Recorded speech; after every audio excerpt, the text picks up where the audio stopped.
అందరికీ నమస్కారం అండి.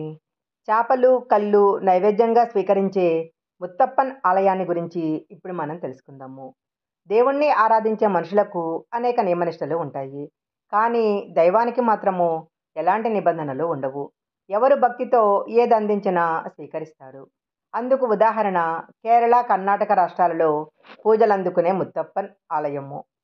సాధారణంగా దేవతలంతా అటు శైవ అంశంగానో, ఇటు విష్ణు స్వరూపంగానో పూజింపబడతారు. కానీ ముత్తప్పన్ మాత్రము ఇద్దరు దేవతలకు ప్రత్యేకగా భావిస్తూ ఉంటారు. ముత్తప్పన్ ఆకారంలో ఉండే చిన్నపాటి మార్పును బట్టి వలయ ముత్తప్పన్ గానో, చెరియ ముత్తప్పన్ గానో కూల్చుకుంటూ ఉంటారు. కేరళలో ప్రచారంలో ఉన్న ముత్తప్పన్ గురించి చాలా విచిత్రమైన కథ ప్రచారంలో ఉంది. సదాచార సంపన్నులైన అయ్యంకర్, వళ్ళువనార్, పడికుట్టి అనే దంపతులకు సంతానం ఉండదు. సంతానం కోసం వారు చేయని పూజలంటూ లేవు. కానీ పడికుట్టి తన కడుపులో ఒక కాయ కాసేలా చూడమని పరమేశ్వరుని ప్రతిరోజు ప్రార్థించేదట. ఆమె ప్రార్థనలో మన్నించిన శివుడు త్వరలో ఆమెకు సంతాన ప్రాప్తి కలుగుతుందని ఆశీర్వదిస్తారు. మర్నాడు పడికుట్టి నదికి వెళ్ళి వస్తుండగా ఆమెకు పొలపాన్పు మీద ఒక చిన్నారి కనిపించాడు. ఆ బాబుని సాక్షాత్తు పరమేశ్వరుని ప్రసాదంగా భావించి పెంచుకోసాగారు. పడికుట్టి దంపతుల సంరక్షణలో పెరిగి పెద్దవాడవుతున్న బాబుకి వేట అంటే చాలా ఇష్టంగా ఉండేది. సమీపంలో ఉన్న అడవికి వెళ్ళి అక్కడ జంతువులను వేటాడి చర్మాన్ని ధరిస్తూ ఉండేవాడు. ముత్తప్పన్ స్వభావానికి కోపగించుకున్న తండ్రి అతన్ని మందలించడంతో తాను సామాన్య మానవుడిని కాదంటూ తన విశ్వరూపాన్ని చూపిస్తాడు ముత్తప్పన్. తరువాత అక్కడి నుంచి వెళ్ళిపోతాడు. అలా వెళ్తుండగా ఆయనకు కన్నత్తూర్ అనే ప్రదేశం కనిపిస్తుంది. అక్కడ కొన్నాళ్ళు ఉండాలని నిర్ణయించుకుంటాడు. అదే ఊరిలో నివసించే చందన్ అనే ఒక అమాయకుడు ముత్తప్పన్తో గొడవకు దిగుతాడు. దాంతో స్వామివారికి కోపం వచ్చి అతడు ఒక్కసారిగా మూర్ఛపోతాడు.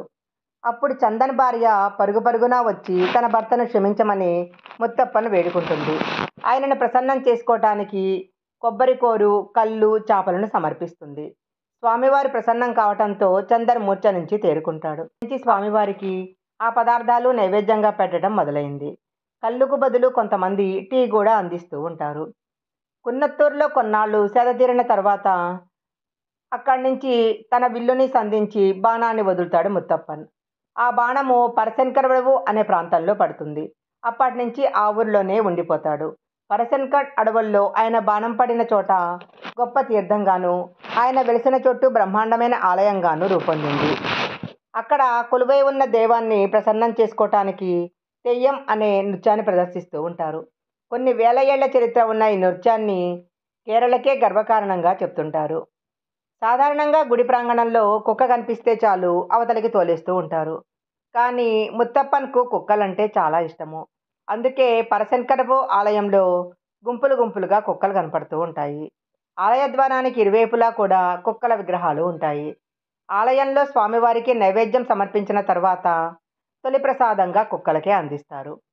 ఈ వీడియో కనుక మీకు నచ్చినట్టయితే లైక్ చేయండి, షేర్ చేయండి. ఇలాంటి మరిన్ని వీడియోల కోసం మా ఛానల్ సబ్స్క్రైబ్ చేసుకోండి.